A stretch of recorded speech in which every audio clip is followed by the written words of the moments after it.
Vous connaissez Cannes? J'y suis allé en colo quand j'avais 7 ans. J'étais sûr que vous étiez l'homme de la situation. Oh, Cannes, c'est chiant, mais c'est chiant, je vous le dis. C'est beaucoup mieux à Cabourg.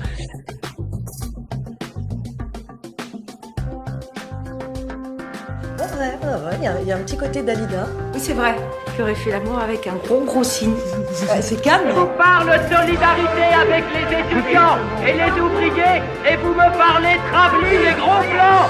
Vous êtes ignorants. D'abord, il n'y a aucun film bien. C'est tous des merdouilles. Ah non, j'y vais pas à Cannes. Mais ouais. So, the Palme d'Or goes to... Vous écoutez La Perche est à Cannes ou La Canne à Perche, la capsule cannoise et quotidienne de La Perche est dans le cadre. Évidemment, la lumière vient de s'allumer, je vais l'annoncer à chaque fois. Je pense qu'on va faire l'émission dans le noir. C'est déjà le dernier épisode, malheureusement, puisqu'on quitte Cannes demain. Absolument. Et malheureusement pour le public, heureusement pour nos foies. C'est vrai, parce que là, on est vraiment en train de picoler de nouveau. Et vous êtes tous très beaux, vous êtes tous en tenue de monter des marches. On a monté les marches du Joachim Trier, Sentimental Values. Enfin, vous avez monté les marches, puisque moi, je me suis fait recaler parce que j'avais mes baskets qui dépassaient de mon toutes sac. Les coulisses, ouais, absolument. Et du coup, j'ai dû passer par l'intérieur du palais. C'est bien la première fois que ça m'arrive, mais écoute, il faut une première à tous. Je dois avouer que j'étais un peu scandaleuse avec mes baskets qui dépassaient de mon sac. Enfin, même moi, j'ai compris qu'ils te laissent pas rentrer, tu vois. Genre, moi, je t'aurais pas laissé rentrer chez moi. Mais bon, vous faites tous de très beaux pingouins. Je suis avec Yuri, avec Laurent, avec Félix, les derniers des Mohicans, et je suis avec Aline. Aline, t'es scénariste, réalisatrice, et tu as un podcast qui s'appelle Traquer l'époque. Exactement. Qu'on peut retrouver où? C'est disponible sur toutes les plateformes et on publie tous les jeudis à 18h.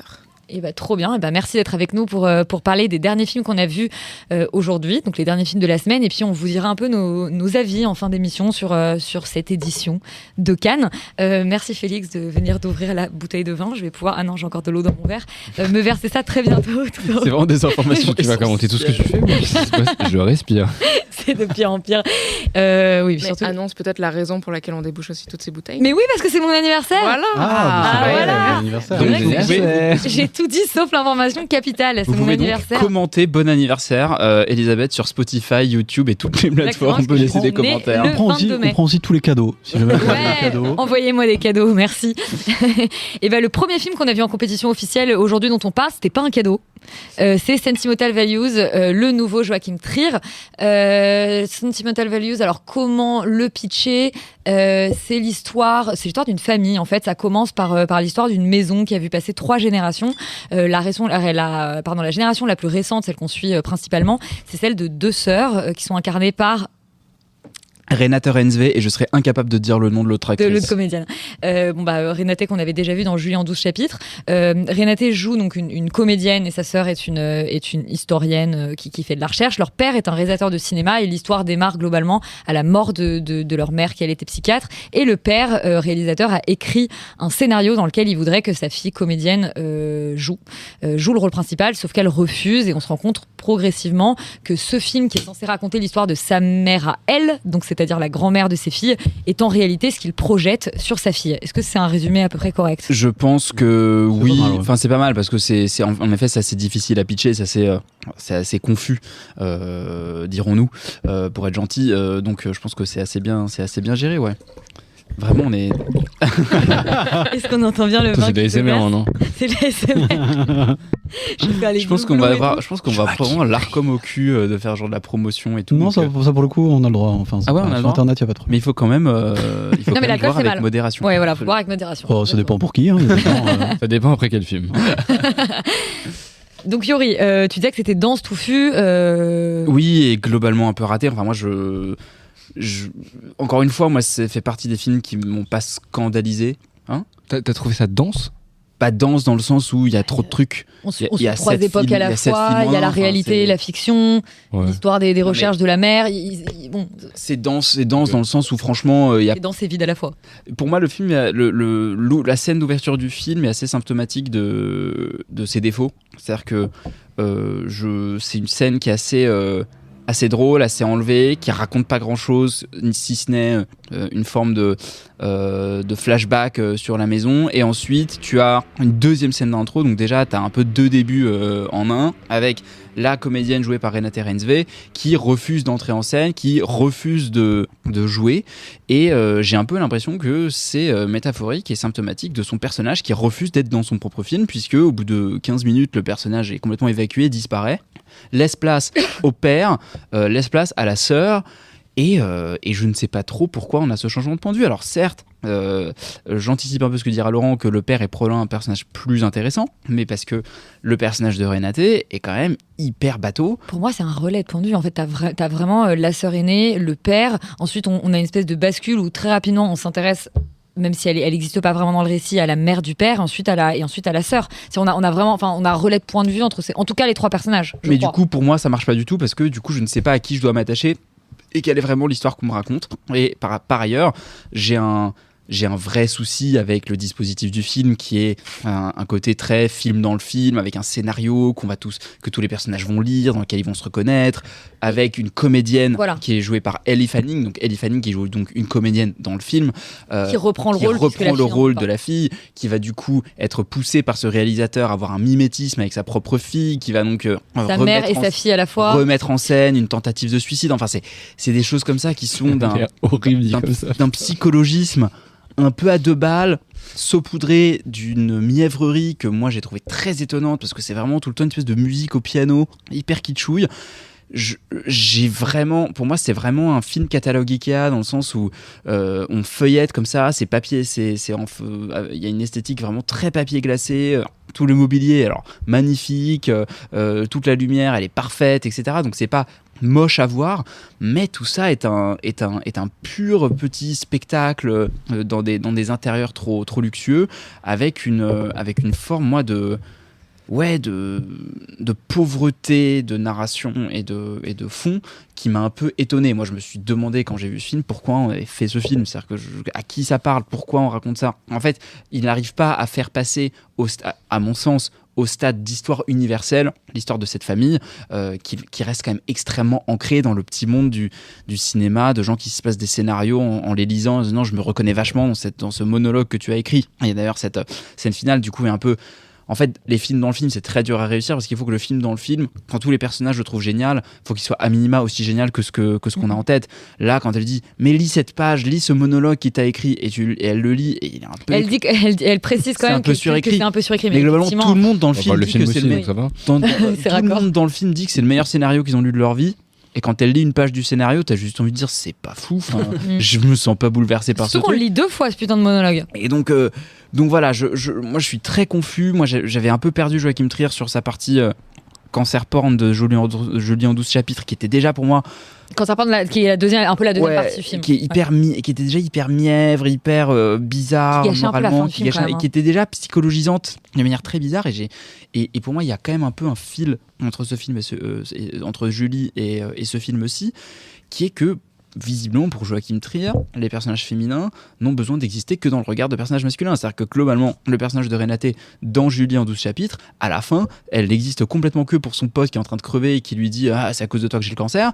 Et dans ce film-là, globalement, tout ce qu'elle veut faire, c'est exister dans le regard de son père ou dans le regard de son amant. Il y a vraiment que ça comme enjeu intime pour le personnage dans ce film. Dans Julie en 12 chapitres, je te trouve un peu dur, même si j'aime pas du tout la dernière partie, que je pense qu'elle est maladroite. Pour le coup, j'ai l'impression elle est définie quasiment que dans ses relations avec... Oui, mais auquel elle essaye d'échapper, c'est ce que raconte le film. Oui, donc bon. Mais à laquelle elle se conforme, je trouve, de ouf à la fin du film. C'est un autre film, on s'en fout. Mais je trouve qu'il y a un lien qui, pour moi, est un peu, du coup, thématique sur l'écriture qu'il a des personnages féminins. Parce que là, encore une fois... Lui, est-ce qu'il vote, du coup, son scénariste parce que là, visiblement, encore une fois, l'enjeu du personnage féminin principal, c'est de retrouver l'attention de papa, quoi. Et ce qui est quand même un peu bateau as fuck et pas hyper original, et en plus quand tu le places dans le milieu du cinéma, ça prend une espèce de lourdeur supplémentaire qui, moi, m'a un peu agacé.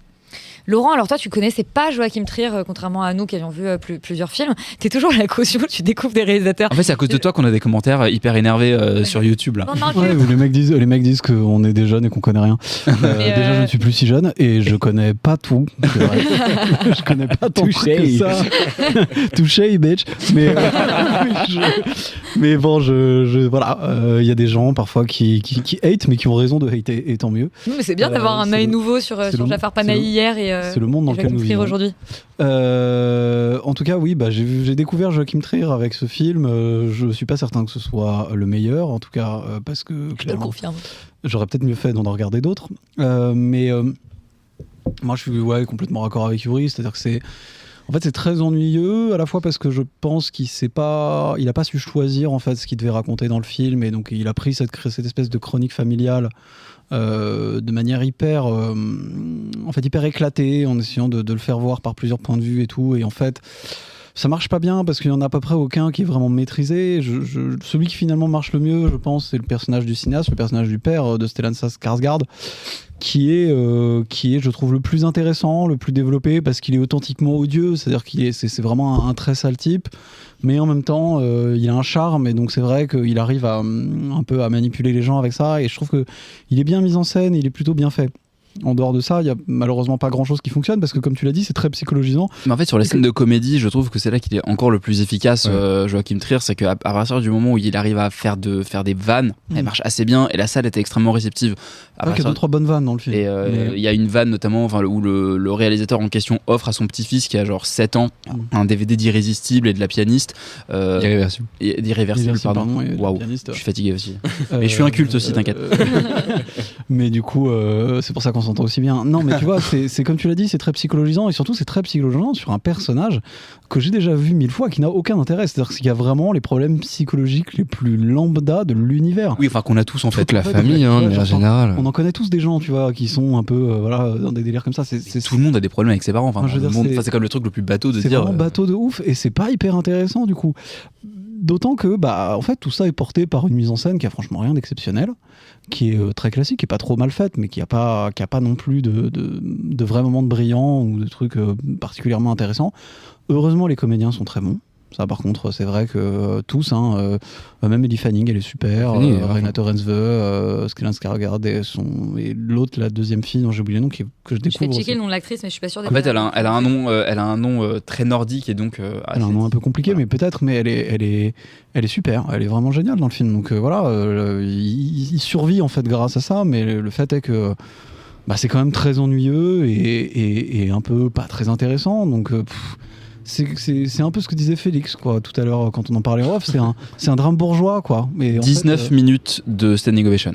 Non mais n'importe quoi, enfin bref. Mais moi sans rigoler, on en reparlera à la fin, tu parles des palmarès, il y a une chance non négligeable que ce soit la Palme, j'expliquerai tout à l'heure pourquoi. C'est vraiment un drame bourgeois, très classique, très lambda, avec des gens qui ont des enjeux qui n'intéressent personne en fait. Donc je vois pas pourquoi est-ce qu'on irait voir ça, je vois pas pourquoi est-ce qu'on a fait ça, à part peut-être que si on est un réalisateur qui a juste envie de parler de sa petite vie qui intéresse pas grand monde. Mais c'est un peu dommage, parce que si on avait un peu d'ambition, on ferait autre chose quoi. Elle s'appelle Inga Ibsdotter Lilleas. Et bravo à elle en tout cas. Elle a pas de photo sur Allociné tellement parce qu'elle est inconnue du bataillon. C'est là où j'ai vraiment un respect sublime pour le type qui annonce toutes les stars sur les tapis rouges, et que je m'imagine à sa place en train d'écorcher tout. Mais après, Alpha a eu 12 minutes de standing ovation, enfin tu vois, genre. Oui, après les gens. De toute façon, c'est. 19 minutes, c'est loin. Oui, mais bon, il y a les équipes et machin. 12 minutes pour alors que tout le monde a détesté. Je pense que le film, à mon avis, doit potentiellement marcher sur des gens qui se reconnaissent un peu dans cette famille dysfonctionnelle et qui se font un peu avoir par des dialogues qui sont écrits à la truelle. Moi, j'avoue que ça marche pas. Très explicatif. Ouais, parce que en fait, tu as toujours été là pour moi. Ouais, alors que moi, je n'ai pas été là pour toi. Exactement. Et moi, j'ai vu beaucoup de films et du coup, forcément, ces dialogues-là, je commence à les connaître et je commence à en avoir un peu marre. Effectivement, comme tu l'as dit, tu spoil ma critique, mais c'est complètement un drame bourgeois et ça m'énerve parce que je trouvais que justement Joachim Trier se situait pas non plus complètement là-dedans en fait dans ses précédents films et surtout je trouve qu'en fait les personnages justement féminins disparaissent très vite du film pour s'attarder sur le père ouais, parce qu'en fait c'est lui mais c'est lui qui l'intéresse parce que c'est lui tout court. Enfin je suis quasiment sûr qu'il a des problèmes avec ses gosses, qu'en fait il culpabilise de faire des tournages et qu'il les voit pas assez. J'ai envie de lui dire mec, prends-toi 1 ou 2 semaines au Club Med, fais des trucs avec tes enfants, mais fais pas un film. Enfin tu vois, genre vraiment ça m'intéresse pas. Et surtout effectivement comme tu dis Yuri, ça ne le rend pas du tout universel. Moi je pense que il aurait dû prendre une autre arène que l'arène d'un père réalisateur. 100%. Moi je pensais qu'il allait qu'il allait rester dans l'arène du théâtre. Moi aussi. Et du coup j'étais plutôt intéressé par ça. À partir du moment où le père arrive et qu'il a un scénario, pour moi c'était terminé. Ouais grave, bien sûr à la limite, même si je pense que ça aurait pas, enfin tous les autres écueils. Mais parce que je trouve qu'il y a d'autres enjeux au théâtre qui sont plus de l'ordre de vraiment de la mise en danger, qui a vraiment, il y a un truc de, en fait, un Oui, de film, rapport au tu public, décales un tournage, directement, il y a bien pas sûr. mort d'homme, tu montes pas sur scène, il y a vraiment des problèmes. Et je trouve que déjà, et moi je pensais que l'enjeu de la scène de départ c'était ça, c'est-à-dire que dire en fait, il y a un vrai enjeu sur le fait qu'elle monte pas sur scène, il y a un vrai stress par rapport à ça, le fait de changer d'actrice pour un film, en fait, tout le monde s'en fout. Ah non, complètement. Et en fait, moi, ce qui surtout m'a. Bah, un tu perds peu- tes financements, quoi. Mais bon. Oui, enfin. Petite vanne sur bref. Netflix dans le film. Mais ça, pareil, tu vois, c'est Ouais, vraiment. c'est- Je suis désolé. En fait, c'est un truc de boomer, le mec qui est en mode oui, Netflix, machin. Genre, si tu veux vraiment faire chez Netflix, fais un super film qui mérite d'être vu dans une salle de cinéma. Tu vois, là, en fait, en vrai, tu fais un film qui aurait pu finir sur Netflix parce qu'on t'a donné genre 20 millions d'euros pour le faire. Enfin, vraiment, genre, je trouve que ça n'a pas d'intérêt, ça raconte pas grand chose. Je trouve que la mise en scène est quand même effectivement extrêmement plate. Il y a un côté. Effectivement, petite musique, machin. Il y a une séquence à Deauville sur la plage où en fait je vais filmer au coucher du soleil. On va boire du champagne. D'un coup, il va y avoir un cheval qui va apparaître Bah, en c'est le mode. festival de Deauville d'ailleurs. Ouais, réalisme magique. En fait, mec, t'as pas d'idée, c'est juste des images qu'on a déjà vues 15 000 fois. Je demande à une IA, elle me génère les mêmes. Enfin, vraiment, juste, ça m'énerve. Wow. Non, mais surtout, en plus, ce qui m'énerve, c'est que je trouve que Joachim Trier était très très fort dans la gestion des temps faibles et des toutes petites interactions entre les personnages dans leur intimité. Moi, je trouve que la meilleure scène de Julie en 12 chapitres, et en fait, finalement, celle que je sauve uniquement du film, parce que je pense qu'en fait, le film vieillit pas très bien dans ma tête, c'est la scène de la soirée, parce que justement il se passe pas grand chose, parce que justement ça parle pas beaucoup et qu'il y a cette espèce de truc de proximité entre les deux qui est hyper intéressant. Et là, toutes les scènes d'intimité justement sont extrêmement psychologisantes, effectivement très très mal écrites, très grossière, et c'est là que je le retrouve pas du tout, même à la mise en scène. Je trouve vraiment qu'il y a un côté très plat en fait, et vide, et donc du coup je comprends pas pourquoi c'est en compétition officielle, enfin si ce n'est que c'est Joachim Trier, il a la carte, blablabla, mais bon, comme c'est quand même genre le 10e film. Il est produit par les mêmes mecs qui produisent tous les autres films. Bien sûr, mais bon, et ça de toute façon on va y revenir parce qu'on va faire, de ce que j'ai compris, un petit récap du festival, mais On a le temps, il est qu'1h44. ouais, mais du coup, en fait, ça rend le film encore plus irritable. C'est-à-dire que tu me le mets à la limite, tu vois, en Cannes, je sais pas, première ou haute sélection un peu parallèle, et genre, c'est Joachim Trier qui a fait son mauvais film, pourquoi pas. Mais là, encore une fois, ça prend la place d'un film. Moi, je suis sûr que je peux te trouver, je sais pas, genre 5 réalisateurs norvégiens qui font un meilleur film que celui-là, quoi. Sans déconner, et qui sont juste pas connus. Et c'est un peu ça qui est dommage, et c'est pour ça que moi, je hate vraiment sur ce film-là. C'est que déjà, Cannes, c'est quand même un peu l'entre-soi, machin. Si en plus on commence à faire des films super bourgeois sur des réalisateurs qui ont des problèmes de vie, où est-ce que ça va, quoi, tu vois. Donc ouais, moi je sauve rien du film, je trouve ça un peu scandaleux. Et ben moi, si je peux sauver un petit truc, même si je vous rejoins à 100% en fait, parce que j'étais assez. Enfin, moi, il y a vraiment un truc où je me suis dit tiens, c'est marrant, c'est Joachim Trier qui revient sur genre ses petites obsessions du début. Alors voilà, le 31 août, il y a Spectre du suicide de nouveau. Enfin, il y a un truc un peu en vase clos, je trouve, sur ça. Enfin, ça Oui. a toujours été, quoi. Ouais, mais je trouve que là, il y a un truc vraiment en vase clos en fait sur un peu les thématiques qu'il a et déjà en fait, abordées. Il fait son film méta. Il a plus rien à raconter. Voilà. Moi, le truc que je Il a sauve, même pas 50 ans. c'est qu'au tout début, cette idée, parce qu'en fait, la première séquence est quasiment du point de vue de la maison, alors avec une voix off qui nous raconte une rédaction sur la maison, on est du point de vue de la maison. Oui, Et en fait, super séquence. Et en fait, moi, au début, c'est un peu un symptôme de ce Cannes, c'est des super séquences d'ouverture pour un truc qui suit pas après. Et- Enfin, maintenant, rétrospectivement, est-ce qu'elle est vraiment super, Et cette séquence? j'allais dire, moi, ce que je sauve du film, c'est les petits moments, justement, où avec, entre guillemets, les différentes temporalités, on voit la manière dont voilà, les enfants écoutent à travers le poil la dispute des parents, puis à la génération d'avant, ils écoutent, elle écoute sa sœur qui se fait arrêter par une milice. Enfin, il y a une espèce de truc de petite répétition comme ça, de comment la maison évolue à travers le temps. C'est petit. Mais je me suis dit, c'est chiant. Tu vois, un peu comme de se dire à chaque fois, Sauf qu'en fait, tu vois l'idée, tu sais, c'est même pas Bien sûr incarné. que tu vois Tu vois la note d'intention de oh, mais en fait, ils vont communiquer, je vais faire un retour dans le passé où ça va être un peu pareil. Machin. D'accord, mais à un moment donné, je me suis dit, est-ce que ça va être une variante de Il a Lier filmé cet de espace. Zemeckis, tu vois? Tu vois, genre, est-ce que très cette peu. maison vraiment, elle Très existe peu. à la Et puis mise en scène? à la fin, Même elle pas, devient tu vois. un décor de cinéma en horrible. studio. Bon, d'accord. Mais je dois admettre que sur cette promesse-là, il part tout petit moment dans la manière de gérer cette maison et un peu l'histoire qui traverse cette maison.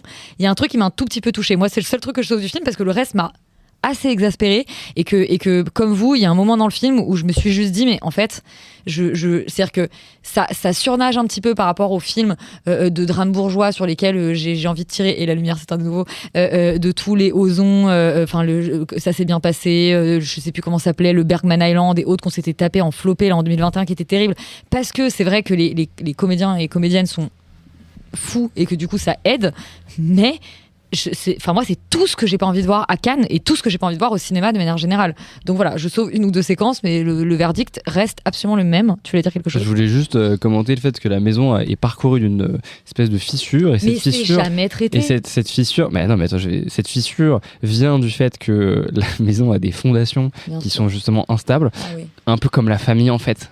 Et T'as un peu compris comme le film, tu crois pas? Je pense que c'est surtout la famille en fait. Voilà, c'était tout pour moi. Et oui, écoute. Voilà, Maison qui évidemment il se pose la question de vendre, comme dans tous les drames aussi bourgeois du cinéma. Un autre film qu'on a vu en compétition officielle, c'est The History of Sound d'Olivier Hermanus. Oliver. Pardon ? Oliver. Ah, Oliver. Je l'appelais Olivier, mais tu sais, moi j'aime bien franciser les noms. On se souvient de Justin Pimberton. Yuri, qu'est-ce que ça raconte, History of Sound ? Je vais pas me risquer à le pitcher pour le coup. Bon, alors, ça raconte l'histoire de Paul Mescal au début du siècle, en 1910. Il vient du Kentucky. Et en fait, il a une espèce d'oreille absolue synesthésique, dans le sens où quand il entend des sons, il voit des couleurs. Il a des goûts. En fait, voilà, il associe il est plein synesthète, quoi.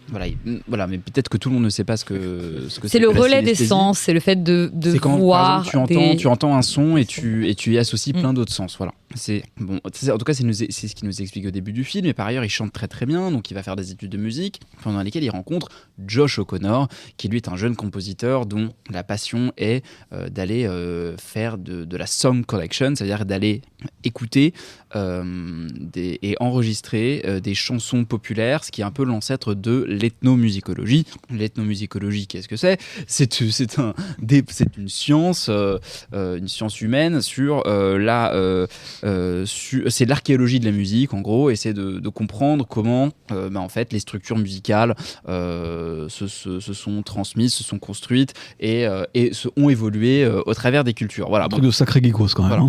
Pourquoi je raconte ça ? Moi ça me plaît. Moi aussi, mais. Moi, c'est le début du J'aurais film dû aller et que voir moi ça plutôt que j'étais complètement partant pour ça, sauf que le film n'est pas vraiment ça et on y revient. Parce qu'évidemment, ils vont avoir une histoire d'amour et ensuite, le fameux Josh O'Connor va disparaître et Paul Mescal va passer globalement une grosse partie de son temps.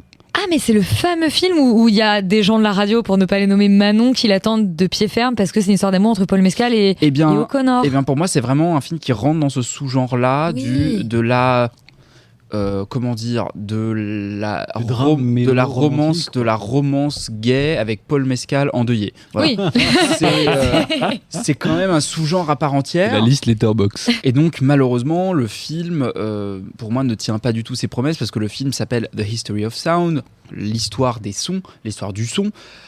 Et c'est un film qui traite le son avec un classicisme et une banalité que j'ai trouvé affligeante. C'est-à-dire que tu as en fait assez peu de traitement de cette fameuse synesthésie, voire pas du tout. C'est juste peu, oui, zéro. C'est dit en voix off au début, mais c'est absolument pas traité ni à l'image ni au son. Ensuite, tout le délire de l'ethnomusicologie, d'aller collecter des chansons, de voir leurs différences, qu'est-ce que ça raconte sur l'histoire des États-Unis. En fait, les chansons sont plutôt bien choisies, sont plutôt bien arrangées, mais alors on comprend pas du tout les enjeux culturels, historiques que ça peut avoir. C'est vraiment pareil, complètement juste. En fait, c'est très esthétisant. Ça ne sert que à enrober cette histoire d'amour d'un prétexte, mais du coup, le prétexte pour moi il est faible de ouf parce que après peut-être parce que c'est un sujet qui m'intéresse et que c'est un truc de gros nerd, mais moi j'étais chaud pour voir ça, tu vois, j'étais chaud pour voir un truc, une romance ethnomusicologique avec du cul, tu vois, j'étais assez partant pour ce projet. C'est un peu ton soft porn quoi. Ouais, j'étais là, mais pourquoi pas, tu vois, on enregistre, non mais tu vois, on enregistre 50 versions de la même chanson dans plein d'états différents et entre temps ils ken. Enfin moi j'étais ok pour ça, mais c'est pas le côté du film qui en fait se complaît un peu trop à être une espèce de pastiche de James Ivory en moins bien, parce que oui, complètement. Donc on est vraiment donc tu sens que le mec il veut faire son Orlando, il veut faire son Room with a View, il veut faire à la limite son Call Me by Your Name. Chambre avec vue. Donc en fait tu sens qu'il est en train de s'inscrire dans une sorte de filiation avec James Ivory, et que je sais pas si James Ivory serait même d'accord, mais en tout cas il y a une et je pensais, tu citais aussi Call Me by Your Name en marge de James Ivory, il y a aussi du piano dans ouais, Call Me by Your en fait vraiment il y a tous les marqueurs, on va dire, d'un film qui se place dans cette filiation là, malheureusement de manière moins réussie, moins émouvante, parce que quand même tout le film s'attache un peu trop à faire des beaux plans et pas vraiment à filmer l'émotion de ses personnages, et il fait pas assez confiance, je trouve, à ses comédiens. Il arrête pas de couper, de faire des chants contre chants, alors parfois t'as envie de les regarder un peu plus. Et voilà, moi je trouve encore une fois que Paul Mescal, n'en déplaise à Manon, je suis désolé, je lui demande pardon, c'est quand même pas un très bon comédien. Non, et ça c'est pas vrai. Ça c'est pas vrai. Il peut être vraiment très bon. Mais dans quoi ? Ah bah voilà. Dans Normal People.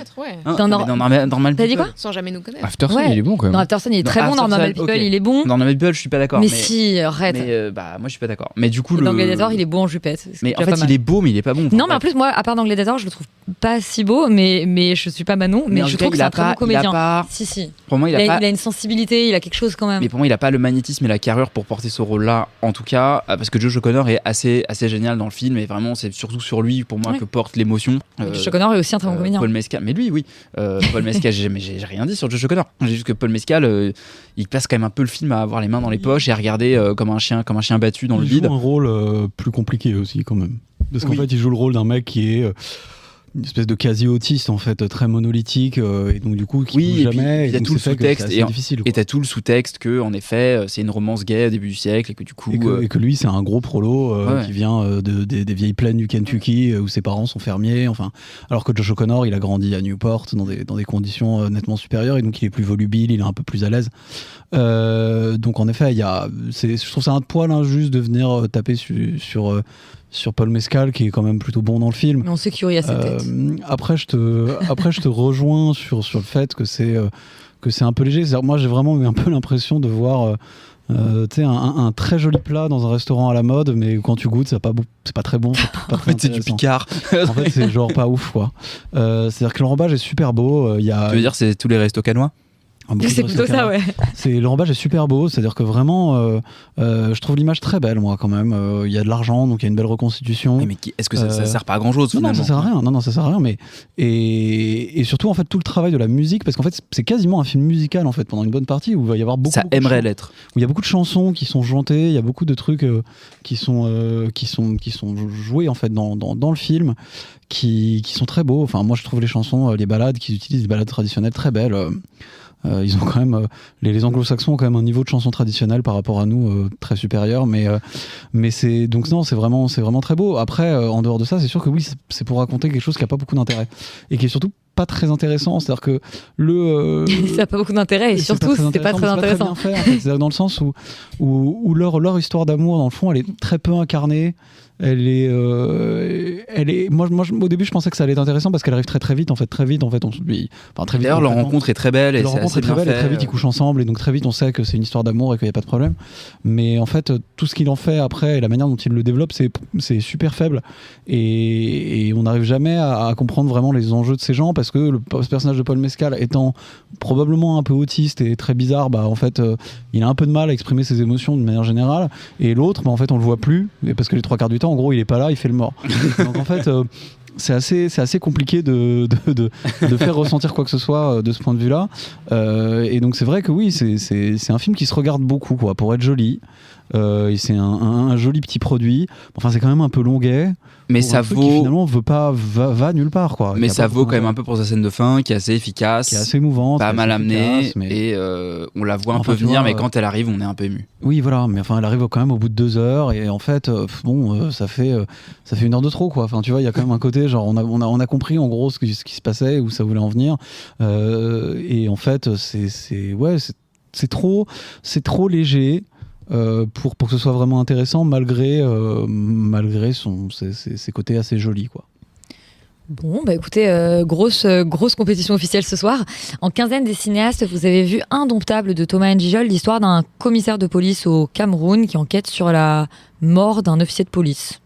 Ouais. Tout à fait, c'est ça. C'est vraiment une enquête policière très simple, qui est jouée par Thomas N'Gijol, qui est un commissaire de police. Qui joue et réalise. Qui joue et réalise et qui fait cette enquête. C'est un film qui se passe à Abidjan. C'est pas du tout un film comique, contrairement à ce que j'avais. Ça se passe à Yaoundé. Ouais, Yaoundé. C'est adapté d'un meurtre à Abidjan. Ah, pardon. Ouais. Oui, pardon. C'est pour ça que je me disais bien. Yaoundé, Abidjan, c'est pas la capitale du Cameroun. Je me disais bien. Donc, en gros, ça se passe au Cameroun. Et lui, en fait, il est donc un des patrons de la police locale et il a des problèmes aussi dans sa famille. C'est-à-dire qu'en gros, le film est plus, je dirais, une sorte de chronique familiale et de chronique sociale de la vie à Yaoundé. plutôt qu'un vrai film policier.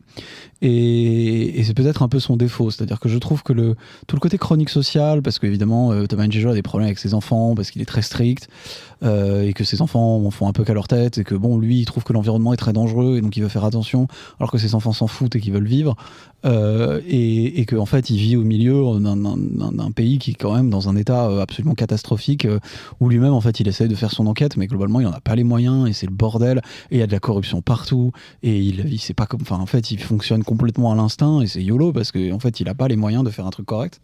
Et donc tout ce truc de chronique sociale et de chronique familiale est assez réussi.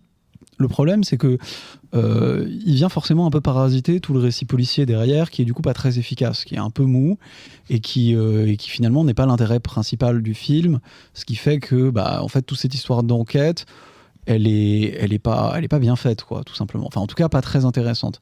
Moi, je sais pas si c'est le parti pris que j'aurais choisi pour faire un film comme ça. Je trouve que c'est toujours un peu plus efficace et un peu plus intéressant d'avoir un vrai bon truc policier sur lequel on va rajouter potentiellement de la chronique sociale et éventuellement familiale. Mais c'est un peu la quadrature du cercle, et lui, il a fait d'autres choix. Que je trouve un petit peu dommage, parce que forcément, on perd en efficacité, mais du coup, ça raconte des choses. Donc après, je pense que si c'est votre sensibilité, ça sera intéressant, mais je trouve que c'est un film assez intéressant. Ça montre en fait la possibilité de Thomas Njejol d'être un vrai acteur dramatique, même s'il y a des moments assez drôles. Dans le fond, c'est pas un film comique. Et un réalisateur dramatique aussi. Un réalisateur dramatique, parce que c'est vrai qu'il faisait plutôt des comédies. Principalement. Et c'est intéressant. Je trouve que c'est plutôt voilà, c'est un vrai film avec un mec qui veut vraiment raconter une histoire, ça se tient, ça marche. C'est une bonne découverte. C'est une bonne découverte, l'environnement est bluffant parce que ça a été tourné sur place, et donc c'est vrai que tu vois le niveau quand même d'arrache des mecs qui est assez dur, parce que moi je suis jamais allé en Afrique de l'Ouest, donc aucune idée en fait de comment les gens vivent là-bas. Et donc c'est assez bien fait, assez touchant, et ouais, c'est pas mal, quoi. C'est pas mal, un poil mou du genou, mais bon, c'est le jeu qui voulait ça, quoi. Enfin, c'est le choix qu'il a fait, qui voulait ça. Donc. Aline, est-ce que tu rejoins Laurent sur Indomptable ? Carrément. Moi, c'est un film que j'ai beaucoup aimé, que je trouve très bien mené, et même si l'intrigue policière est, comme tu le disais, pas forcément bien ficelée, ce qui m'a plu, c'est comment finalement sa vie de famille supplante en fait l'enquête et son travail, et comment lui, qui essaye absolument de maintenir l'ordre, est parasité par tout cet environnement de désordre. C'est ça. Toute cette corruption.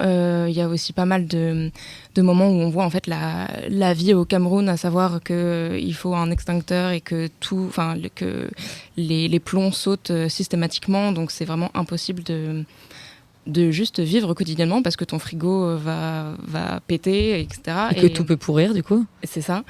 Et j'ai aussi beaucoup aimé, je connais pas le nom de la comédienne qui joue sa femme, mais j'aime comme elle lui tient tête aussi.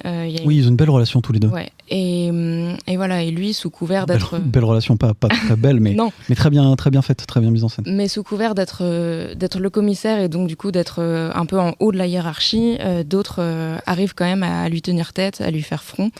Et je n'arrive pas à lire d'ici. Je ne sais pas, elle s'appelle comment ? Parce que comme il n'y a ni les têtes dès que je pense que c'est le rôle d'Odette. Non, Odette, c'est ça je sais plus. Bon, moi on ne trouvera pas le nom de la comédienne, mais si vous le savez, vous pouvez nous l'envoyer. Ouais, mais en tout cas, elle est extraordinaire. On la voit peu, mais la séquence qu'elle a est super. Donc plutôt quand même une recommandation. Ah oui, globalement plutôt une recommandation. Voilà. Je pense qu'on l'attendait en effet pas du tout sur un sujet comme ça, dans un registre comme ça, donc c'est cool. Vraiment bonne surprise, parce que bon film dramatique, très honnête, très bien fait, et avec quelques moments marrants. Enfin, on sent la volonté de faire un peu de cinéma, quoi. Et c'est cool, c'est agréable d'un mec moi que j'attendais pas forcément là-dedans, quoi. Et juste pour l'anecdote aussi, c'est la deuxième adaptation de Lévi Boucault, après Roubaix une lumière d'Arnaud Desplechin. Ah tiens. Qui est un documentariste, et donc de l'adapter en fiction, je trouve ça aussi intéressant. Eh ben, je sais qu'il y en a un qui a beaucoup mieux réussi que l'autre, dis donc. On ne dira pas lequel. Félix, on a très peu parlé de documentaires cette semaine, enfin cette quinzaine canoise. Toi, t'en as vu un, ça s'appelle Militanthropos. Ouais. Militanthropos. Alors, il y a 3 personnes. Alina Gorlova, Yelisaveta Smith et Simon Mosgovic, je crois. Bravo. C'est vrai que c'est un Franchement, peu le film piège pour toi. Laborieux, quoi. Ah, mais la cour. Vous savez que j'ai déjà des difficultés de base, alors franchement, faut pas me tendre des pièges. Mais c'est parce que t'es inculte, c'est Elisabeth. Ah, c'est vrai. Le jeunisme. Mais j'ai 1 an de plus aujourd'hui. Je suis un peu moins jeune. T'es un peu moins jeune. Et un peu plus inculte, c'est le truc. Chaque jour. Ouais, Militanthropos, c'est un film qui, en fait, à la base, du coup, retranscrit. Donc, c'est un documentaire qui se passe pendant la guerre en Ukraine, et c'est un trio de cinéastes qui ont essayé de documenter comment la guerre vient impacter en fait l'Ukraine spatialement et dans la tête des gens, et en fait on va suivre vraiment on va venir documenter énormément de choses et plein de vies qui quelque part vont être bouleversées par ça. Militanthropos étant justement voulant dire du coup si on traduit du grec l'homme qui s'engage ou qui résiste ou qui milite. Et en fait, c'est un film qui est hyper intéressant. Moi, à la base, j'avais un peu peur parce que je trouve que le côté documentaire sur la guerre en Ukraine qui arrive à Cannes, tu te dis, évidemment, sujet important, machin, mais à quel point il n'y a pas un côté un peu opportuniste ou à quel point on n'a pas pris aussi le premier objet cinématographique qui sort pour aussi montrer qu'on soutient l'Ukraine. Et en fait, non, c'est un vrai putain de film de cinéma, et je suis vulgaire exprès pour accentuer le flou. Parce que en fait, c'est pas forcément un film qui est facile à appréhender, c'est assez âpre, c'est-à-dire que il y a très peu de dialogue, c'est une succession de plans fixes assez déconstruits, où il n'y a pas vraiment de narration interne, si ce n'est le récit quelque part justement d'un pays. On va dresser une situation, on va venir observer quelque part justement une vie, et comment du coup cette vie va être perturbée par justement cette guerre. Et donc au début ça peut paraître un petit peu rude, il y a forcément des parties qui vont vous intéresser un petit peu plus que d'autres, mais je trouve que dans l'ensemble il y a un vrai travail de cadrage en fait qui est assez extraordinaire, où au sein d'un même plan ils vont avoir l'intelligence de placer la caméra à des endroits où tu vas vraiment avoir ce choc d'une civilisation qui existe et qui existe toujours, mais effectivement avec des choses qui vont venir littéralement éventrer le cadre et qui du coup évidemment sont symptomatiques justement de cette guerre-là. Il y a constamment une tension en fait dans tous les cadres quasiment justement du film, que je trouve vraiment vraiment intéressant d'un point de vue juste purement de cinéma, et je trouve aussi qu'ils réussissent à chaque fois à capter quand même toujours de la beauté. Ça peut être justement de la beauté par moment d'un pont qui est détruit au lever du soleil, et c'est ça qui est assez fort aussi, c'est de se dire ils réussissent quand même à capter la beauté de ces environnements et la beauté quelque part justement de cette destruction, et non pas pour montrer que la guerre en fait finalement c'est beau et c'est cool, mais plutôt pour justement ramener de la poésie en fait dans tout ça. Donc du coup le film n'est pas non plus complètement étouffant, et ça je trouve que c'est assez chouette, et ça va aussi dans la philosophie de montrer quand même qu'il y a des gens qui sont là, qui continuent à se battre, et qui même s'ils partent par moment ils fuient justement, ils sont prêts à revenir quand la situation justement ça sera potentiellement un peu décanté, et je trouve que du coup c'est un film qui est pas justement dépressif sur le sujet, qui est assez juste et qui a quand même une part de violence. Il y a énormément de moments où on va suivre des soldats, il y a des passages assez extraordinaires en presque night vision ou vision thermique justement dans les bois, qui peuvent presque paraître pour un film fantastique ou surréaliste. Il y a des passages dans des hôpitaux vraiment faits un peu à la va-vite, justement dans des endroits qui à la base ne sont pas des hôpitaux, pour justement soigner des gens qui sont soit en stress post-traumatique ou soit qui ont vraiment des blessures, et donc du coup pareil on montre quand même justement les horreurs de la guerre et à quel point ça va venir affecter du coup l'espace, le corps et le mental, mais je trouve qu'ils font quand même aussi la part belle par moment à des choses qui sont vraiment très très beaux, et ça va être même aussi par moments des moments très beaux évidemment entre les humains. Ça va être il y a un plan qui est extraordinaire qui m'a vraiment marqué de champ de coquelicots, et en fait le point est fait sur ce champ de coquelicots, et au fond tu vois des poteaux électriques et il y en a juste un qui est cassé, et je trouve que vraiment c'est un plan de science-fiction en fait presque. Enfin voilà, il y a vraiment des images qui sont assez extraordinaires, et je trouve que de réussir dans un pays en guerre à penser une mise en scène de manière, parce que je pense qu'ils ont dû quand même le travailler un peu sur le vif, sur l'instantané, de réussir à cadrer de cette manière pour raconter quelque chose justement avec ces cadres en échappant quelque part à une narration traditionnelle.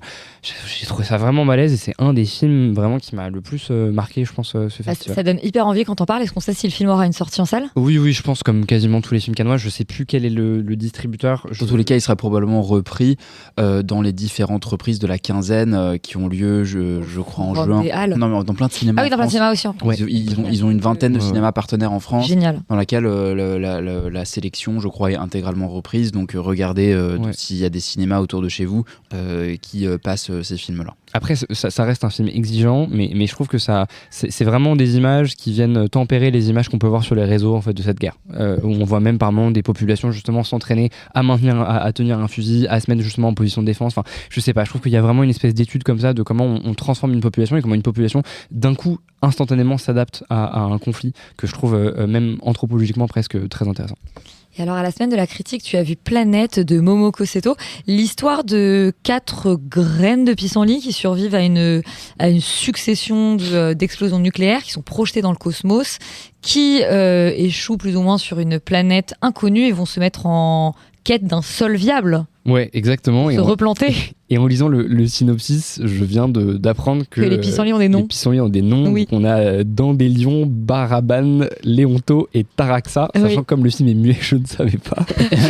Et la drogue est de retour. Je trouve ça extraordinaire. Bravo, Momoko Seto, c'est trop bien.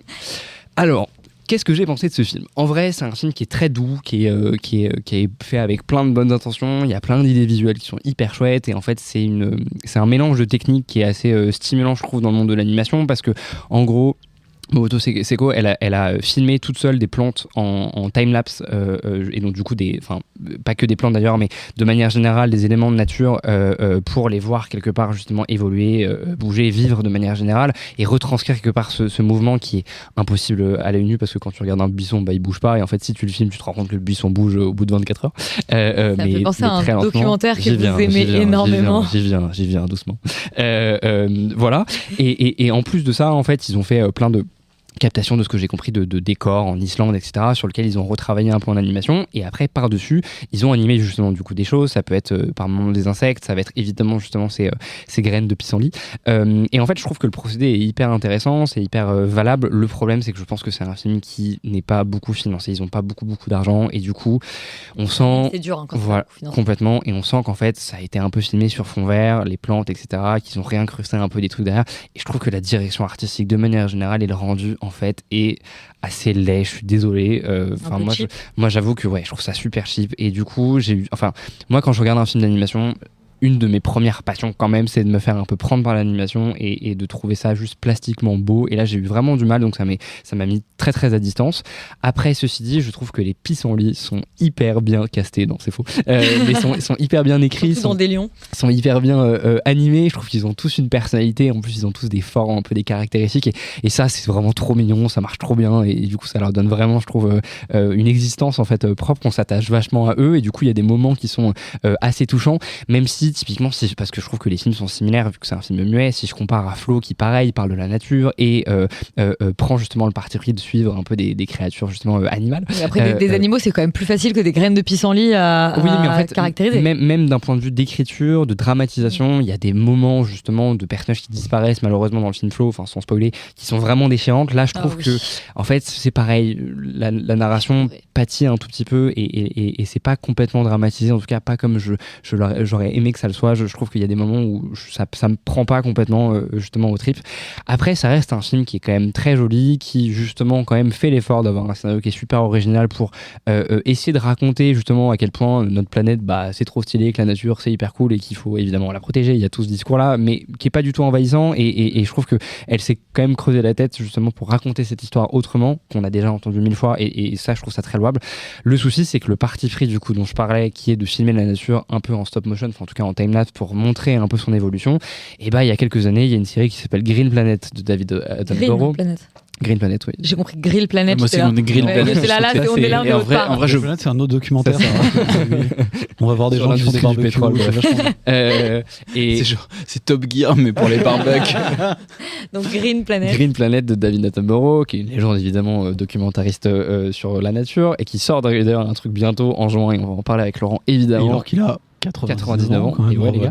Et en fait Green Planet pour le coup c'est ce procédé là, mais évidemment c'est surfinancé, ils ont énormément de moyens, et du coup le résultat est vraiment bluffant. C'est presque un travail de décennie, enfin, ils ont développé des technologies exprès pour, enfin c'est complètement du délire. Exactement, et en fait malheureusement Green Planet pour nos auditeurs. Alors, Green Planet c'est BBC je crois. C'était sur Netflix à un moment. Je crois que c'était sur Netflix, ou je dirais que sur une plateforme.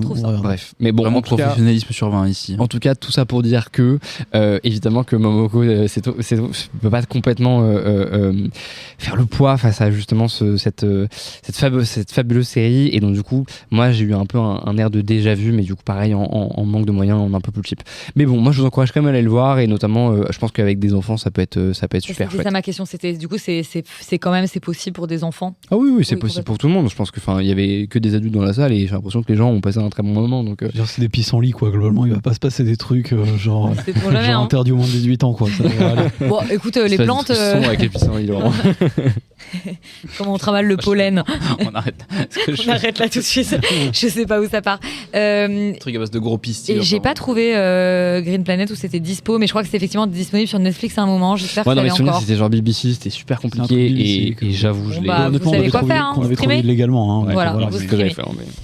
Bon, bah écoutez, on va encore voir quelques films demain, mais on arrive quand même au bout de nos forces de cette quinzaine canoise. Alors je dis en préambule avant de qu'on parle de cette sélection que moi j'ai vu moins de films que vous, j'en ai vu entre 1 et 2 par jour parce que malheureusement je travaille sur des scénarios dans l'appartement toute la journée avant de faire les séances du soir.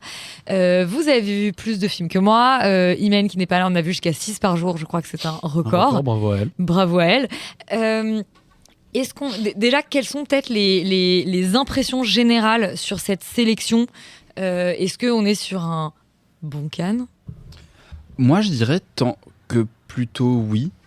Dans le sens où je n'ai pas vu personnellement si j'ai vu quelques mauvais films, mais j'ai pas vu des bouses scandaleuses. Moi je les ai pas vus, je les ai peut-être évités. Ouais, il y en a une qui commence par un A qui termine par Fa et tu l'as vu avec nous. Hein. Ouais, c'est vrai, mais tendanciellement moins que les autres années. Enfin, je suis moins rentré dans les salles en sortant scandalisé quoi. Il y a eu moins on s'est pas fait des enchaînements de genre 3 bouses comme c'est déjà arrivé et où vraiment il y a un truc de violence. Détruisent ton âme ou t'envoies 7 de suite, ils sont horribles. Enfin, après ça c'était une année quand même. C'est vraiment 2021 quand même. Ouais, là je trouve que globalement c'était post-Covid. En plus on avait des masques dans les salles. Ouais. C'est vrai que c'était il y avait Pierre Lescure qui nous demandait de les garder. Enfin, c'était dur. Et vous respectez cela. Et vous respectez cela. Globalement, je trouve que le niveau des films est assez bon, même si pas stratosphérique. C'est-à-dire qu'il y a quand même un truc de... Il y a assez peu de films, je trouve, qui passent la barre du hockey, enfin de l'évidence absolue. Et moi, ce qui m'a particulièrement frappé cette année, c'est peut-être déjà le cas depuis plusieurs années, mais moi, c'est vraiment cette année, c'est que il y a une vidéo que nous envoyait Alban pour nous troller des cahiers du cinéma avec un journaliste des cahiers qui parle dedans, mais qui dit des trucs plutôt justes, qui dit qu'il y a une impression de standardisation des films, et je suis assez d'accord. C'est-à-dire qu'il y a un côté où, en fait, quand on voit qui produit les films, alors oui, certes, les réalisateurs et les réalisatrices ont des nationalités extrêmement différentes, mais les acteurs financiers, les boîtes de prod, en fait, tout l'écosystème, en fait, tout l'écosystème, de ce truc-là est français, quoi. Et alors, mais au-delà du français, même ça, c'est pas ça c'est même pas ça mon problème, c'est que c'est les mêmes. Et du coup, je pense... mêmes boîtes. C'est les mêmes boîtes, c'est les mêmes institutions, c'est les mêmes gens, c'est parfois les mêmes producteurs, c'est souvent les mêmes distributeurs. Enfin, et il y a du coup une sorte de... Pour moi, il y a quelque chose qui m'a vraiment questionné cette année sur justement ce côté de... Mais est-ce que des films peuvent émerger par d'autres circuits que cela ? Et quand on a des films américains qui nous arrivent, on a Eddington qui est un peu aussi hyper symptomatique de ce qui va pas dans le cinéma d'auteur américain, parce que clairement les mecs sont en perdition, savent plus quoi faire de leur caméra. Et donc je suis assez... Ou même The Plague du coup, qui est peut-être pas en compétition, mais qui était un du coup petit film américain en quinzaine, qui était à un certain regard. Un certain regard. Non mais je trouve que en fait ça devrait... En fait Eddington aurait dû être un événement absolu et incontestable, et finalement ça a juste été un film un peu random avec des trucs bien dedans, mais aussi beaucoup de trucs pas bien. Et je trouve que c'est un... Moi, ça m'a pas mal questionné sur le niveau général des films, dans le sens où, en effet, je l'ai trouvé assez équivalent, mais aussi peut-être parce qu'il est conçu, il émerge grâce à des acteurs qui sont globalement toujours les acteurs, pas au sens comédien, mais à des acteurs industriels et économiques qui sont un peu toujours les mêmes et qui du coup peut-être fabriquent un certain type de film pour un certain type de festival et notamment Cannes. Et du coup moi ça m'a un peu questionné parce que j'ai pas vu en fait en réalité une vraie diversité de films malgré les différentes nationalités proposées, les différents sujets abordés. Je trouve que les films se ressemblent beaucoup et peut-être que notamment il y a pas mal de films qui ont un peu quelques années de retard sur leur forme, et le Joachim Trier en est un exemple, mais je pense à plein d'autres films qui sont pas des mauvais films en soi, mais où je me dis pas tiens j'ai vu là un truc soit de pinacle de la modernité ou de l'avant-garde. J'ai l'impression d'avoir vu des trucs qui ont un peu du retard sur le monde. Eddington en fait pour y revenir en fait un peu partie. Je trouve que c'est un film qui arrive un peu après la bataille et qui en fait s'inscrit. Je pense que le film sortait en 2022 ou 2023, on n'avait pas le même regard. Et qui s'inscrit déjà en fait dans une forme de mouvance du cinéma américain qui à mon avis est un peu voué à évoluer voire à disparaître. Donc je suis assez partagé en tout cas sur la gamme. Après on reparlera des films qu'on a aimés parce qu'on a quand même aimé des films, on n'est pas que des rageux, mais pour moi il y a ce sentiment un peu lancinant en tout cas sur les films un peu importants. Le sentiment, si je le résume quand même, c'est qu'on a l'impression qu'on a vu moins de booze que certaines années, mais qu'en fait c'est très tiède quoi. Oui voilà c'est ça. Le niveau moyen est quand même assez élevé mais pas. Je suis curieuse de savoir Aline, toi ce que t'en as pensé. Est-ce que même on va pas rentrer tout de suite là dans les films qui vraiment que tu retiens, mais ton sentiment général sur la sélection. Alors j'ai vu peu de films de la compétition, j'ai essayé de faire un peu toutes les sélections parallèles, mais c'est vrai que j'ai pas eu d'énormes coups de cœur en fait. Je me suis pas pris une claque en me disant tiens la mise en scène là elle est vraiment incroyable.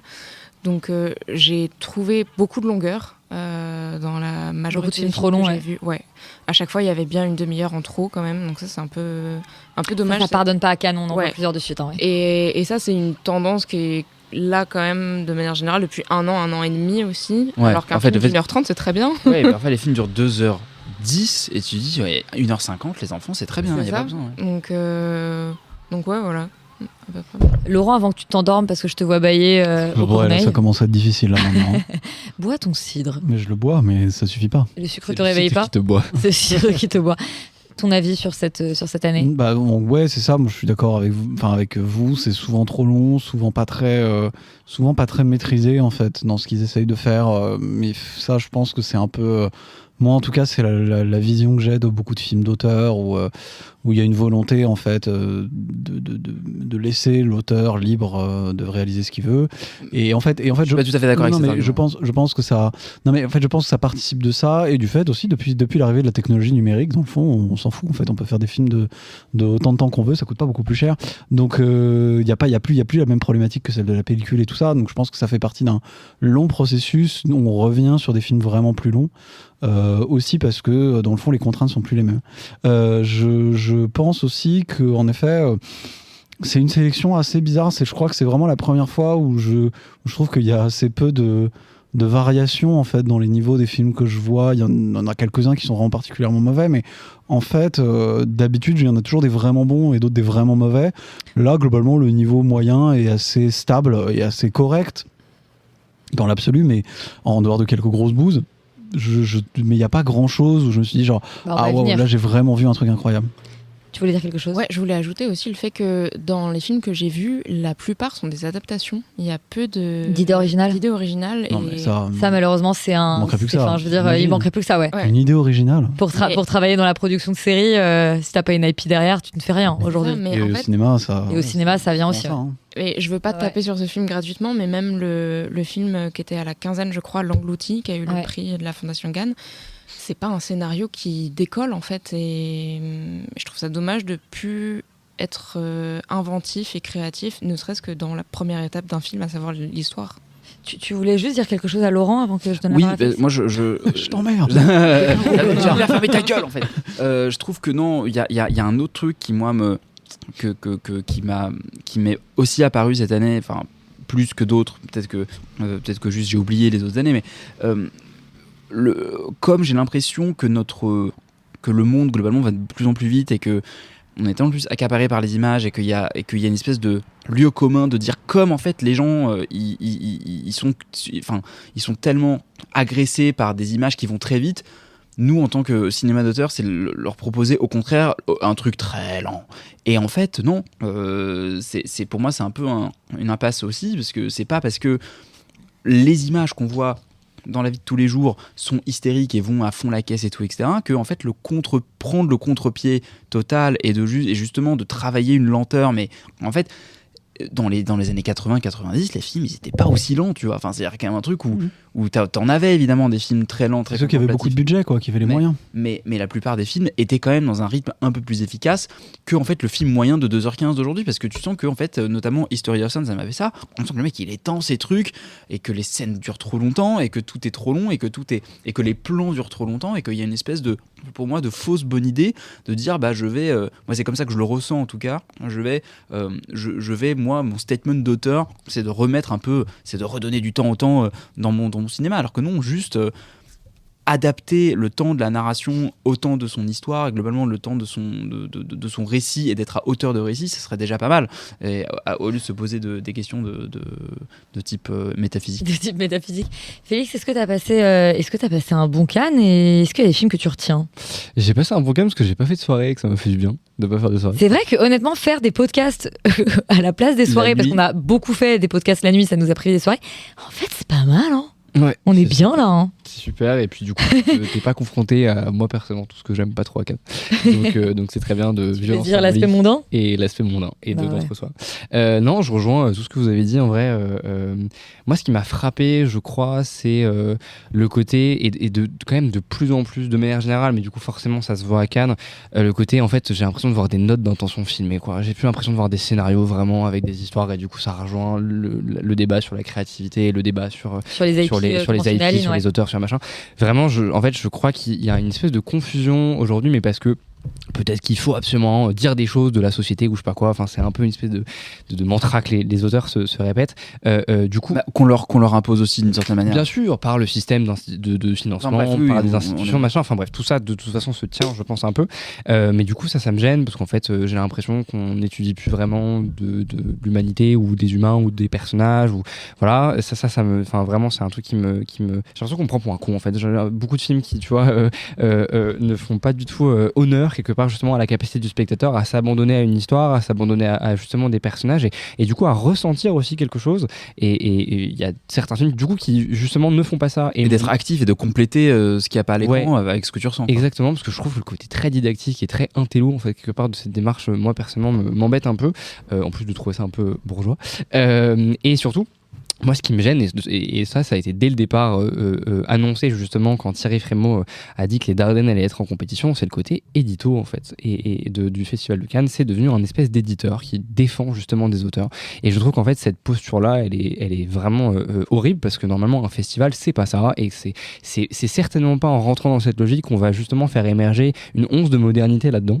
Donc heureusement ils ont fait quand même des petits choix par moments justement assez intéressants avec des auteurs qui n'étaient pas forcément connus et qu'on fait des chefs-d'œuvre, on y revient très très rapidement, mais je trouve que dans la globalité, en fait, chaque région du monde va être caractérisée par justement l'auteur cannois qui est déjà passé un peu par là. Et donc, du coup, ça va être la Norvège, Joachim Trier, le film italien, je me rappelle plus justement du réalisateur, mais voilà. Et le Brésil avec les Berman. Ouais, et du coup, en fait, quelque part, en voulant représenter quelque part une espèce de cinéphilie et une cinématographie justement mondiale, bah, en fait, on n'a qu'une infime partie qui est déjà passée par Cannes, et on a l'impression de voir justement le cinéma du monde, alors que pas du tout. En fait, on voit vraiment qu'une seule partie justement du cinéma du monde, et tous les autres films qui potentiellement sont plus modernes et qui ne passent pas par ces systèmes de financement, et ben en fait on les voit pas à Cannes. Et moi je trouve que c'est ça le problème, à mon sens. Statement, mais Thierry Frémaux a fait un peu son temps, et il est temps de changer de sélectionneur. Je pense que ça ferait du bien à Cannes. Voilà. Et tu n'as pas d'accrède en 2026. Oui, probablement, et je m'en fous. Si jamais il écoute La Perchée dans le cadre, sait-on jamais. Bon, est-ce qu'il y a des films vraiment qu'on retient, qu'on a envie de défendre et qu'on a envie de voir primer? Moi, il y a des films que j'ai vraiment bien aimés, et de là à dire de les voir primés, je suis réaliste, tu vois. Genre, je pense que le film que j'ai préféré, c'est Wes Anderson, mais j'y crois pas une seconde, il a jamais rien gagné. Il faudrait vraiment qu'il y ait un jury. C'est probablement pas son meilleur film non plus. C'est certainement pas son meilleur film. Après, ce serait pas la première fois que les cinéastes aient des films. Complètement. Voilà, et des récompenses pour des films qui ne méritent pas forcément, alors qu'ils en ont fait des meilleurs avant. Bon, bref, voilà. Bon, c'est encore une fois, tu parlais, c'est de la ligne édito, quoi. Hein, c'est ça. On n'a pas besoin en fait, Wes Anderson. Non, mais Wes Anderson, il en a rien à foutre. Je pense à la muse, c'est son pote. Enfin, bon, bref, pareil, c'est un truc de copinage, quoi. Mais pareil, le Tarek Saleh. Moi je trouve que c'est vraiment redis les titres. Les Aigles de la République. Ouais, et c'est Definition Scheme pour Finch and Scheme pour le Wes Anderson. C'est vraiment intéressant. C'est vraiment un bon film. Je sais pas si ça aura un prix. Ça aura peut-être un prix, mais je suis pas certain parce qu'il y en a d'autres qui traitent un peu de ce sujet de la dictature en fait. C'est un thème un peu récurrent, je trouve, cette année, des films qui parlent... Entre le Panahi... Voilà, le Panahi, celui-là, le Brésilien, dont j'oublie le nom du mec à chaque fois. L'agent secret. L'agent secret. C'est des films qui parlent de dictature. Moi, je trouve que le Tarek Saleh le fait très bien. Je trouve que le Panahi le fait très bien. Dans une manière peut-être plus d'un cinéma à l'ancienne que moi il me plaît. On n'est pas revenu dessus, Yuri, puisque tu partages l'avis de Laurent. Oui, je trouve que le film donc de Jafar Panahi qui s'appelle Un simple accident, c'est un très très grand film. Ouais. C'est un très bon film. J'ai un peu plus d'espoir pour le Panahi, aussi pour des histoires d'édito, comme on a dit, parce que c'est peut-être pas son meilleur film, mais je crois qu'il a jamais. C'est vraiment un des très très bons. Hein. Moi je trouve que c'est vraiment un excellent film, mais même pour les récents Panahi, il a jamais eu de prix, il me semble, à Cannes. Non. Si, il a eu des prix, mais il a pas eu la Palme d'Or. Il a jamais eu de palme. Mais tu dis ça aussi pour sa position, pour un peu un statement politique, etc. Et donc c'est vrai que je trouve que voilà, c'est peut-être celui-là qui me paraît un peu le mieux placé pour être palmable, en tout cas dans ceux que j'ai vraiment aimés. Mais en dehors de ça, moi je suis quand même assez tiède. Hein. J'ai l'impression qu'en tout cas les rumeurs un peu qui circulent, etc., ça pointe un peu l'agent secret quand même. L'agent secret, en tout cas, c'est celui qui cocherait, je pense, le plus de cases objectives au-delà de la qualité de ce qu'on pense du film. Oui, et Félix, toi qui as aimé, tu trouves en fait, je pense qu'il y a un côté à la fois film d'auteur, parce que c'est vraiment un film d'auteur, c'est pas du tout en fait, c'est moins. Le Tarek Saleh, il a vraiment un peu plus dans des clous. Dans un truc, oui. Vraiment secret, il prend un peu ce qu'ils adorent. Il prend les codes d'un certain film de genre et puis il les détourne, il va en faire autre chose. C'est un film qui raconte une période politique très particulière. C'est un film avec un acteur principal bien ancré et avec un auteur cannois identifié qui a déjà fait ses armes et qui a gagné des prix quasiment à chaque fois qu'il était là. Donc, je pense que très objectivement... Et c'est un film néon. Et c'est un film néon. C'est vrai. Très objectivement, je pense que ce film a vraiment ses chances. Moi, ça m'a pas convaincu. Et bon, après, il y a des films qu'on n'a pas encore vus. Hein, le film de Bigan qui est projeté demain. Encore faudrait-il qu'il soit terminé d'être monté, parce qu'ils ont toujours pas le DCP, visiblement. C'est bon. Ah, ça y est ? Ouais. Mais aujourd'hui ? Aujourd'hui, tout de suite. Oh, waouh. Ouais. Donc, donc vraiment, il y a une... J'adore, on dit voilà. Mais bref, pour moi, il y a un peu une évidence sur ce film. Le Jafar Panahi, pour moi, est également un très gros contender parce que, en fait, le film est hyper maîtrisé et que il y a l'aspect symbolique. Et si on se souvient de Juliette Binoche, qui est venue récupérer son prix d'interprétation dans le film de Abbas Kiarostami, je sais plus comment il s'appelait, mais en tout cas, elle était venue, c'était l'année où Jafar Panahi avait été interdit de sortie. Elle avait fait tout un discours à ce moment-là sur l'absence de Jafar Panahi. Peut-être que on pourrait imaginer qu'elle honore ce moment-là aussi en accordant un prix d'envergure à Jafar Panahi. Ensuite, en effet, il y a pas mal d'autres prix qui peuvent être décernés. Moi, en tout cas, dans les films préférés de la compétition sélection tout confondu, il y a en effet Un simple accident, il y a le Tarek Saleh, il y a sans hésiter une seule seconde Sirat de Olivier Lachet, qui est quand même le film qui nous a tous le plus pété la gueule et dont on s'est pas remis depuis. Voilà, donc je pense qu'il y a des évidences un peu là-dessus, mais en fait on n'en sait rien et que peut-être que finalement ça va être les Dardenne et le Kerry Reichardt qui sont projetés le vendredi qui vont avoir des prix et on a tout faux. Félix, justement, toi qui as aimé l'agent secret et évidemment adoré Sirat, est-ce que déjà l'agent secret, tu y vois une potentielle palme toi aussi ? Est-ce que j'y vois selon mes goûts personnels ou selon tes goûts personnels? Selon mes goûts personnels, non, parce que moi j'ai préféré Sirat, je trouve que c'est un encore plus grand film. Non, je verrais bien un grand prix pour l'agent secret. Tu vois, je trouve que ce serait pas démérité. Moi, je trouve le film quand même assez virtuose et j'avoue que je trouve qu'il y a vraiment du travail et il y a une proposition, tu vois, qui est indéniable. Et quand je regarde aussi, tu vois, rétrospectivement, alors j'ai pas tout vu, j'ai pas vu le Panahi, etc. Mais quand je regarde les films juste que j'ai vus en compétition, bah en fait, mine de rien, ça reste un film qui, tu vois, est vraiment hyper solide et qui a vraiment des arguments sérieux. Après, ouais, moi, je trouve que Sirat est encore plus presque moderne, encore plus... Sirat, c'est quand même la grosse claque qu'on s'est pris, enfin, de cette sélection. Ouais. De quand même d'assez loin. Puis je pense en fait aussi... C'est la seule. Oui, ouais, honnêtement, oui. Je pense aussi que... Il m'arrête très haut. Sirat, c'est aussi étonnamment, alors que le film est un peu mystique, machin, mais peut-être le film le plus grand public aussi, tu vois, parce que L'Agent secret, je suis pas sûr. Enfin, je pense que c'est quand même un film qui est assez compliqué, assez obtus par moment. Faut rentrer dedans. Mais dans la forme, il est assez accessible. Je pense que, en tout cas, c'est ce que peuvent se dire. Que Sirat, non, c'est sûr. Mais ouais. Sirat, il balance de la techno pendant 30 minutes. Je pense qu'il y a plein de gens qui sortent de la salle. Enfin, tu vois, notamment. Alors que L'Agent secret, t'as le sujet, t'as l'acteur, t'as la période. Enfin, il y a plein de choses en fait dans lesquelles tu peux rentrer dans le film et tu restes ou tu restes pas. Mais je pense que les points d'accroche sont plus nombreux. Oui, peut-être. Après, moi, ma théorie, je rêverais de voir Sirat palmer, mais je pense que primé. La réalité, c'est que je pense que Sirat, un peu comme La Zone d'intérêt ou ce genre de film, va avoir un grand prix. Et perso, je pense que Sentimental Values de Joachim Trier a de vraies chances d'être primé. Non, moi je pense pas. Bah si, moi je pense pas que parce qu'en fait tu peux pas résumer le jury à juste Juliette Binoche. Non, alors tu dis pas parce que c'est un film, parce que c'est une actrice. Je pense pas qu'à ça. Tu dis ça parce que c'est une actrice.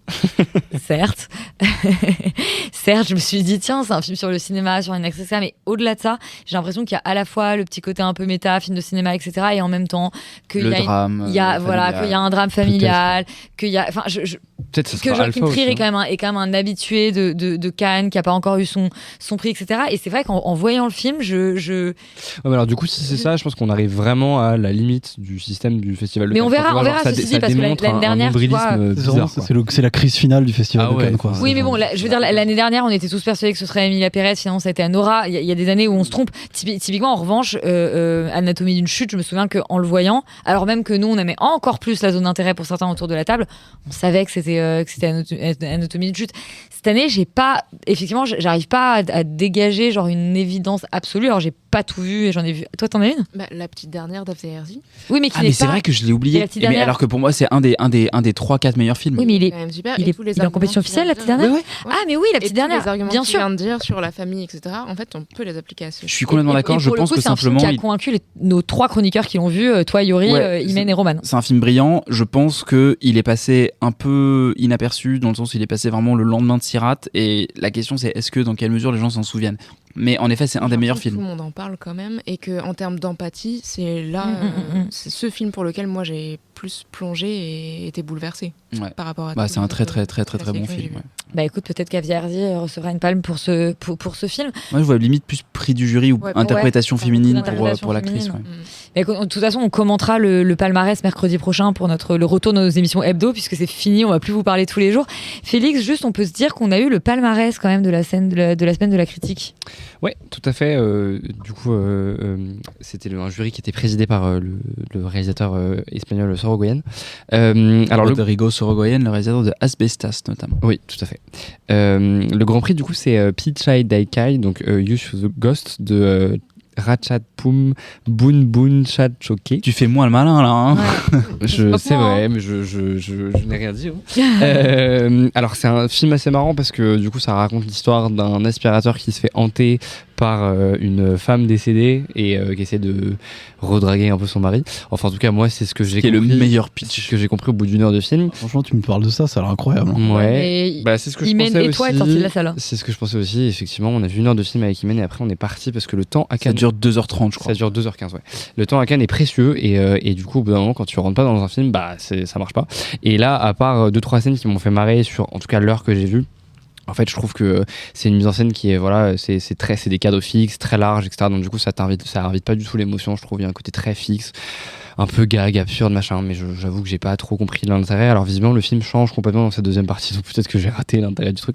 Donc je ne vais pas critiquer ce choix. Mais c'est vrai que moi, pour l'instant, en tout cas, de ce que j'en ai vu, ça ne m'a pas convaincu. Bref, le prix French Touch du jury, c'est Imago de Denis Oumar Pidzaev, film que je n'ai pas vu. Je crois que personne sur la table. Non. Ouais, on l'a pas vu. Malheureusement, on peut pas tout. Enfin, on a beau être nombreux. Ouais, il y a vraiment beaucoup de prix, beaucoup de films.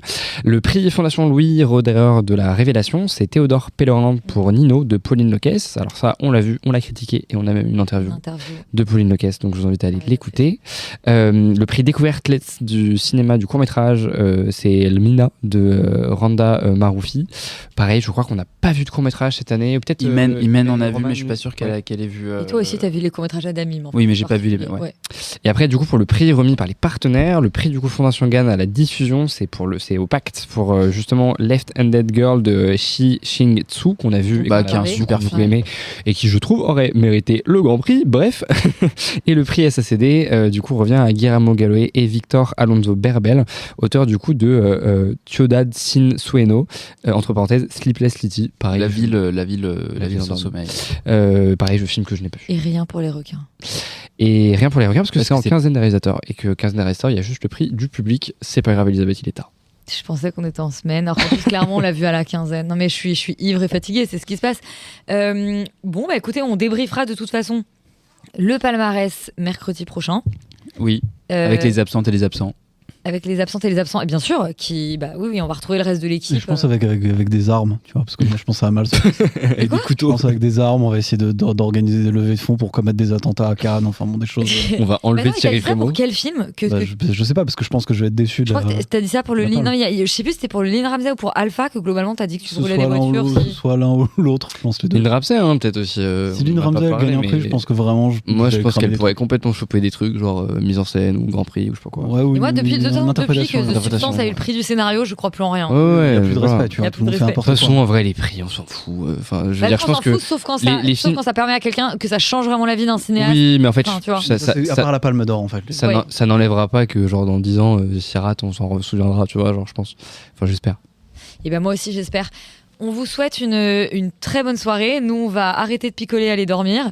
Et puis, on se retrouve mercredi prochain, une fois qu'on aura repris des forces, dormi. Et on se sera douché. Et qu'on se sera douché, bizarre, aussi. À très vite.